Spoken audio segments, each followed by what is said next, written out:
Prepping for another sewer liner, about 11 or 12 feet.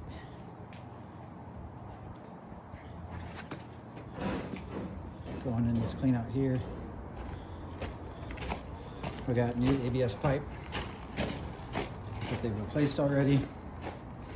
And then we've got cast iron there with that white paint. Comes under the concrete, under the footing, under the heat pump, under the tree.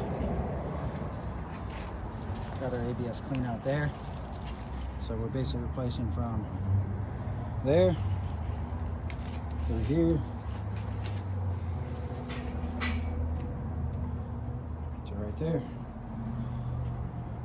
Be in the ground pretty soon.